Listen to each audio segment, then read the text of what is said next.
설교 제목은 악한 왕 므낫세라는 제목으로 함께 은혜 말씀을 나누고자 합니다. 이 악한 왕을 먼저 주어로 썼다는 건 뭐냐? 바로 므낫세가 악하다는 얘기예요. 그런 의미에서 오늘 듣는 설교 되기를 바라면서 조선의 10번째 왕인 연산군이라는 게 아주 유명한 사람이죠. 악질, 악당. 그렇게 된 이유는 여러 가지 무오사와 갑자사화가 겹쳤겠지만은 자기 생모가 누구냐? 바로 생모는 성종의 아내가 생모예요, 생모. 그러니까 성종의 비가 누구냐? 바로 그러니까 윤씨예요, 윤씨. 그런데 이 성종의 후궁인 엄씨와 정씨가 폐비 윤씨를 계속 모함했고, 그런 폐비가 되볼 밖에 없어요. 그래서 그 폐비가 된 그 어머니가 폐비가 되보니까 연산군의 왕이 되기 전이거든요. 그러니까 그게 얼마나 원수로 생각했으면 아버지 쪽에서 폐비했으니까. 그래서 갑자사와 또 무오사화를 일으키게 됐는데 어쨌든 간 이 폐비를 자기 어머니를 폐비시킨 엄씨와 정씨 그 일가들을 끔찍하게 때려 죽였습니다. 끔찍하게.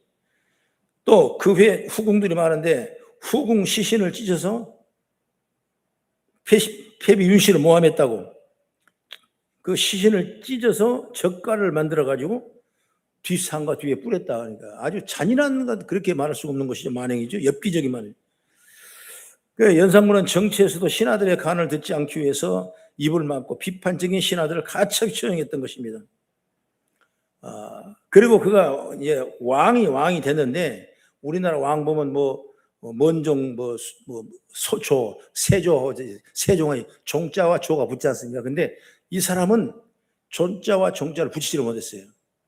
그러니까 그 묘호를 받지 못한 사람이 누구냐? 바로 연산군이 왕이 되고. 그렇기 때문에 엄청난 많은 그 갈등과 아픔과 그런 고뇌에 대한 얘기가 이 연산군으로서는 오히려 뭐랄까요, 막 자기 성질을 더 나타내게 되고 폭군이 되고 폭군이 있는 대로 쳐다니 있는 대로. 그리고 전국 미녀 징집회를 열어가지고 채용사라는 제목으로 전국에서 가장 아름다운 여성들을 강제로 잡아들여가지고 궁궐에 머물게 했고 방탕한 연애를 늘 즐겼습니다. 이런 폭정과 만행이 극에 달하자 1506년 그 부하였던 성희안, 박원종 등의 신하들이 중종 반정을 일으켜서 이제 그 성종 다음에 중종이죠. 중종 반정을 일으켜서 연산군을 폐위하고 연산군을 어디로 강화도로 유배했어요. 원래 그냥 전혀 싸울 수 없는 곳으로 보내려고 죽이려고 그랬는데 밑에 또 어떤 신하들이 안 된다. 유배 정도면 어떠냐. 그래서 유배로 가게 되는 것입니다. 이처럼 연산군은 우리 조선 역사에 우리나라 역사 가운데 가장 악한 왕이라 해도 과언이 아닌 것입니다. 그럼 이스라엘의 가장 악한 왕이 누구냐? 아까 누구라고 했죠? 므낫세라. 그런 이 므낫세라는 사람은 남과 북에 이스라엘과 남유다의 모두가 40 있으면서 55년을 통치한 남북 분열 왕국의 왕 가장 왕의 아주 그 므낫세 누구냐? 이사야 히스기 아들이에요. 히스기 아들. 그러니까 왕의 아들인데 이렇게 그냥 폭정이 돼버린 거예요. 이게 중요한 것입니다. 우리의 신앙을 보고 자녀의 미래가 신앙이 되는 거예요. 할렐루야. 내가 못된 짓만 하고 나쁘게만 살고 내가 회개하지 않고 참여하지 않고 여러분 내 생각을 지키고 산다면 자녀들이 문제 생겨요. 이런 걸 볼 수가 있죠. 그래서 이런 긴 55년 통치 기간 동안 선한 일을 했으면 얼마나 좋아할 텐데 므낫세는 악한 일을 골라 했습니다. 므낫세는 오늘 2절 3절을 보니까 아버지 히스기야 헐어버린 산당을 다시 세웠고 3절에 보니까 바알과 아세라 우상을 또 세웠고 그리고 본문 4절 5절의 말씀 보니까 여호와의 성전에 다른 제단도 세워놓고 이를 성신에게 절을 하더라. 이렇게 나와 있는 걸 보게 되는 것입니다.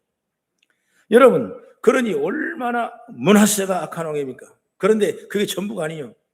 너무나 악했던 므낫세가 한 짓이 또 무엇이냐면 첫째로 뭐냐?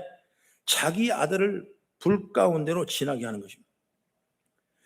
본문 6절의 말씀 보면 충격적인데 자기 아들을 불 가운데로 지나가게 하면 이라는 말씀을 읊으면 서커스단에서 사람이 불 가운데로 쏙 들어가는 것처럼 느끼겠지만은 그런 것이 아닌가 들겠지만은 이 말의 뜻은 뭐냐? 자기 아들을 산 제물로 산채로 불로 태워서 이방신에게 제물로 바쳤다.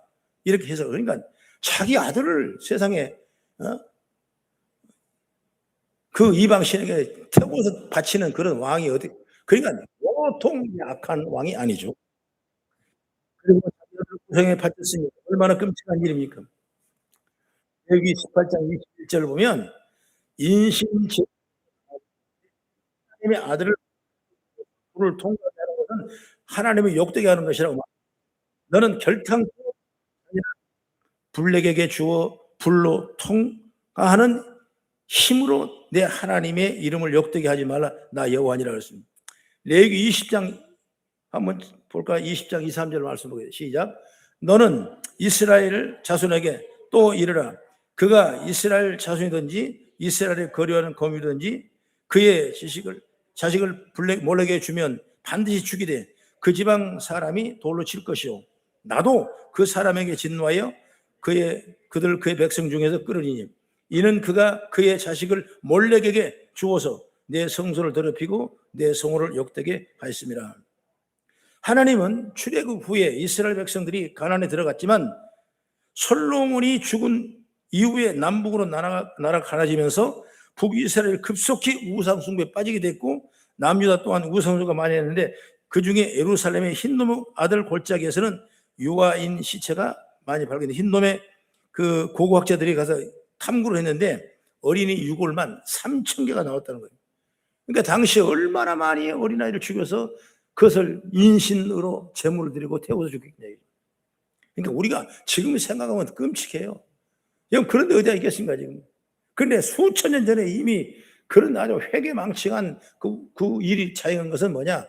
하나님을 온전히 섬기지 못하고 우상에 빠져버리면 이런 자기가 파먹는 거예요. 자기가. 우상은 지금 좋은 것 같지만은 나중에 자기가 파먹은 거예요. 그렇기 때문에 회개하지 않아요. 여러분 모든 후대가 없는 것입니다. 그러나 주님은 우리에게 그러지 말라는 얘기죠. 그러므로 우리는 언제나 우리도 중요하죠. 우리 지도자는 신앙으로 선을 보여야 하는 존재죠. 우리 다 지도자지 않습니까? 나는 교회 목사나 지도자고 또는 부모는 가정의 지도자고 세상에서 우리 신앙의 지도자는 그러니 우리는 세상에 선한 삶이 어떤 걸 보여줘야 하는 거예요. 그래서 신앙의 덕을 많이 보여준다 하는 거예요. 할렐루야. 그게 우리가 믿음의 지혜예요. 다른 거 없어요.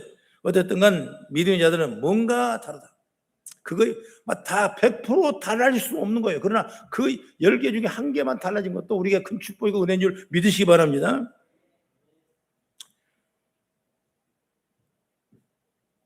주님은 우리에게 마태복음 5장 16절에 말하기를 너희 빛이 사람 앞에 비치게 하여 그들로 너의 착한 행실을 보고 하늘에 계신 너희 아버지께 영광을 돌리게 하라 이렇게 말씀하고 있어요.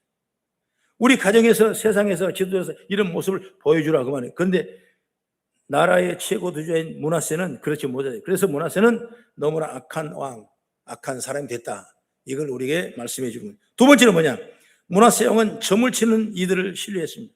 6절에 보면 므낫세는 점을 치고 사수를 행하며 신접한 자와 박수를 신임하여 무당과 귀신과 사람을 연결해 준다는 영매를 찾아냈어요.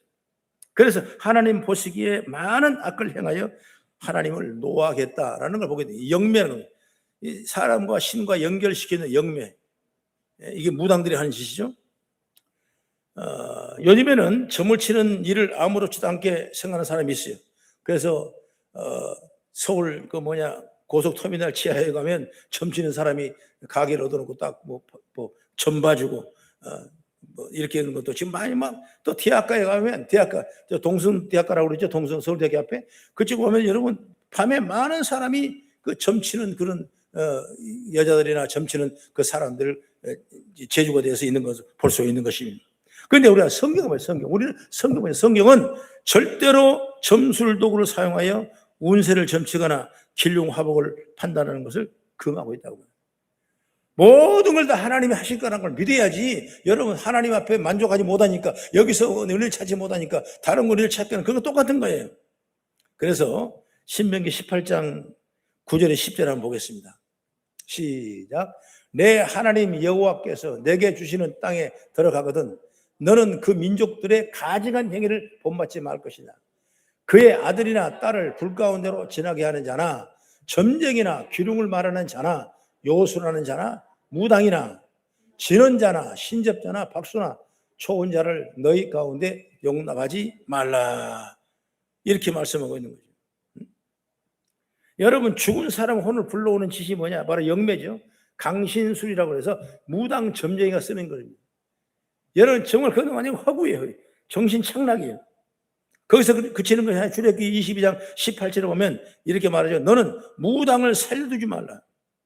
레위기 20장 27절에 말씀하면 남자나 여자가 신접하거나 박수무당이 되거든 반드시 죽이라고 말씀했습니다. 여러분 아마 TV를 보면 유명한 연예인들이 신받았다고, 강신했다고, 신받았다고, 내림국 받았다고 그냥 마음껏 일반 공영 TV에까지 나와가지고 그걸 자기를 나타내고 하는 걸 그걸 많이 봤지 않습니까? 여러분 그전에는 그런 게 없었어요. 근데 지금은 갈수록 여러분 다채로운 어떤 종교적 신앙 때문에 그런지 이런 일이 너무나 비일비재하는 것입니다. 여기서 쉽게 말하면 여기 내가 돈 못 버니까 이거 해 돈 벌래. 똑같은 욕심이에요. 안타까운 거죠. 우리가 뭐다 전도할 수 있는 그런 대상이 있는 줄 믿으시 바나 나 외에 다른 신을 내게 두지 말라. 10계명 첫 계명이죠. 정면으로 여기는 영적 간음입니다. 무속이나 점수는 사람을 미혹하고 하나님을 떠나게 하여 결국 사람을 파멸로 이끌어가게 되는 것입니다. 그러니 우리도 정신 차리라고 깨어 기도하자고 말이에요. 마음의 허리를 독이는 그네를 입기를 주의 이름으로 축원합니다. 심심풀이로 그런 건 접하면 안 되는 것입니다. 한번 접하게 되면 관심을 갖게 되고 결국 그걸 점점 따라하게 되는 것입니다. 여러분 마귀가 얼마나 집요한지 아십니까? 마귀는 점을 치고 사술에 관심을 가는 사람을 그냥 두지 않습니다. 그래서 우리 보고 정신 차리라고 성경은 말씀하고 있다 이것입니다. 그런데 므낫세는 앞장서서 이사야 왕의 히스기야 왕의 아들인데 그런 앞장서서 그런 일을 막아야 하는 왕인데도 점쟁이와 무당과 귀신과 사람을 연결해주는 영매를 찾아내는 거예요. 그래서 하나님이 진노하였고 그래서 므낫세는 얼마나 악한 왕이라는 걸 보게 되는 것이죠. 악한 왕이다. 그러니까 선과 악이 여러분 이렇게 구분하면 엄청 큰 것 같지만 간단해요. 하나님을 믿느냐 믿지 않느냐. 복 있는 사람은 악인의 꾀를 따르지 않고 죄인에게 서지 않고 그 말씀 있죠? 주야로 말씀 묵상하는 자는 복 있는 사람이라고 말씀합니다. 악과 선은 별거 아니에요. 그런데 여러분 이것이 깊어지면 엄청난 골이 깊어지고 어찌 보면 대단한 넘지 못할 골이 깊어집니다. 그래서 우리는 지금부터 모든 사슬을 끌어버리고 오늘도 믿음으로 나온 여러분이 하나님을 읽길 바랍니다. 이렇게 낮 예배도 함께 드리니까 여러분 또 믿음이 또 세우지 않습니까? 뭐 없어도 되고 안 해도 될 수 있는 문제. 그러나 우리가 조금 더 믿음으로 살려면 이런 예배를 통해서 여러분들의 영의 귀가 열리는 지혜가 있기를 주의 이름으로 축원합니다. 그 다음에 세 번째 악한 왕은 왜 됐냐? 자신이 직접 우상을 만들어 섬깁니다. 자기가 직접 얼마나 깊이 빠졌으면 자기가 우상을 나무로 깎아서 만들어서 성전 앞에 세우냐 이것입니다. 바로 그가 뭘 했냐면 바알과 아세라 신을 섬긴다 그랬죠. 근데 바알의 신은 자기라면 아세라 신은 뭐냐? 여자신. 그게 지금 사진 나오죠? 다산의 여인. 왜 이렇게 젖이 많습니까? 내가 쉬어보니까 열 몇 개, 17개 된 것 같아요. 여러분 다른 또 있는데 무진장 많아요. 근데 징그러워서 내가 못했구나. 이것만 내가 살짝 발췌했는데 이놈 빨리고 저놈 빨리고 다 빨려가지고 여러분 타산하는 거예요. 그것이 누가 하냐? 이걸 누가 만들었냐? 므낫세가 만드는 거예요. 므낫세가. 여러분 이게 얼마나 가증스러운 거예요. 그래서 저걸 성전에 세웠던 것입니다. 그리고 다 청종하라고 말했던 것입니다. 오늘 7, 8절에서 하나님은 이미 이 성전에 대하여 전에 다윗과 그 아들 솔로몬에게 이렇게 말씀합니다. 만일 이스라엘이 나의 모든 명령과 나의 종 모세가 명령한 모든 물법을 지켜 행하면 내가 그들을 발로 다시는 그의 조상들에게 준 땅에서 떠나 유리하지 아니하게 하리라 했습니다. 바로 그런데 므낫세와 므낫세를 따르는 유다 백성들은 여호와의 말씀을 듣지 않았습니다. 그리고 이방 민족으로 더 많은 악한 행을 하는 것입니다. 가나안의 우상 중에 풍요와 타산의 신을 알려진 바로 아세라 나무로 만들었대요.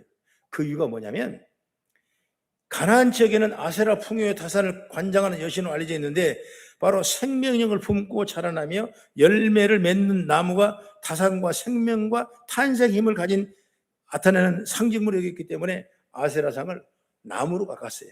왜? 나무에는 잎이 피고 줄기가 크면 열매가 많이 맺지 않습니까? 여러분 수많은 열매가 맺죠. 그래서 나무를 꼭 깎았대. 그리고 모든 나무로 만든 아세랑 주변에는 시간이 지나 나무들이 무성하게 자랄 수 있는 작은 숲을 이룰 정도로 또 인위적으로 또 나무를 심는 거예요. 여러분 그래서 이 숲과 나무는 바로 아세라를 섬기는 처소이자 신성한 공간이 됐던 것입니다. 이런 이유들 때문에 사람들은 아세라 목상을 만들어 세운 거죠. 그들 나름대로 그렇다는 논리를 가지고 있는 걸 보게 되는 것이. 그런데 이런 사람들처럼 지금의 사람들도 자기 자신의 논리로 앞세우면 하나님을 섬기는 건 바로 우상을 섬기는 거예요. 여러분 교회 신앙은 내 논리로 살아가는 건 아니에요. 여러분 교회는 철저하게 하나님의 원칙과 방법부터 살아가는 거예요. 그걸 우리가 배우는 거예요. 그걸 지켜나가는 거예요. 내가 힘이 있다고 능력이 있다고 내가 똑똑하고 영리하다고 내 힘대로 사는 것이 아니라 하나님을 중심을 모시고 법궤를 모시고 살던 것처럼 해를 바라보고 사는 해바라기처럼 우리는 날마다 하나님을 바라보고 살아가는 그런 지혜와 능력이 충만하길 주의 이름으로 축원합니다. 하나님 보십시오. 얼마나 무서운 분인가. 출애굽기 20장 3절 6절 한번 같이 보겠습니다. 시작. 너는 나 외에 다른 신을 너에게 두지 말라. 너를 위하여 새긴 우상을 만들지 말고 또 위로 하늘에 있는 것이나 아래로 땅에 있는 것이나 땅 아래 물속에 있는 것의 모든 형상도 만들지 말며 그것들에게 절하지 말며 그것들을 섬기지도 말라. 나 내 하나님 여호와는 질투하신 하나님인즉 나를 미워하는 자는 죄를 갚되 아버지로부터 아들에게 3세까지 이르게 하거니와 나를 사랑하고 내 계명을 지키는 자에게는 천대까지 은혜를 베푸시니라. 할렐루야. 천대까지 은혜를 베푼 복된 은혜를 우리가 입고 있다 이것입니다. 할렐루야. 그래서 믿는 거 감사해야 돼. 물론 내가 좀 부족해서 뜨뜻하게 잘 못 믿고 또 믿음이 약해서 그럴 수도 있겠지만은 그건 하나의 나중에 훈련 과정을 통해서 굳건한 믿음이 세운 줄을 믿습니다. 할렐루야. 좋은 일이 얼마나 우리 이 저녁에 배우니까 얼마나 좋아. 세계적으로 쓰일 만한 전사가 우리 거성교회에서 찬양 인도한다는 게 대단하지 않습니까? 그동안 내가 왜 밖에서 남의 교회 좋은 일만 시켰는지 내가 속상할 때가 많아요. 그 지금 다지도 십자가를 지나고 있는 거야. 이런 십자가 고난이 없이 크로스 없이 글로리 영광은 없는 거예요. 그래서 여러분 우리가 주어진 일, 오늘 교회에 섬기는 일, 이 좋은 자리에 복된 자리, 좋은 시간에 하나님 영광을 올리니 이것이 바로 철저한 나의 신앙을 세워가는 그런 축복의 통로가 되어서 장 손손대로 여러분 복을 받는 믿음이 열리길 주의 이름으로 축원합니다. 그렇습니다. 결론으로 말하면 힘들어도 하나님을 섬기는 것은 복을 받은 일입니다. 할렐루야. 므낫세는 성경을 보면서 이 사실을 깨달아야 되는데 깨달지 못했어요. 여러분 우리 성도도 성답지 못하면 망신을 당합니다. 복이 떠나갑니다. 그러니 오직 여호와 하나님을 섬기며 말씀을 통해 지혜를 받고 승리하는 우리 성도가 다 되길 주의 이름으로 축원합니다. 기도하겠습니다.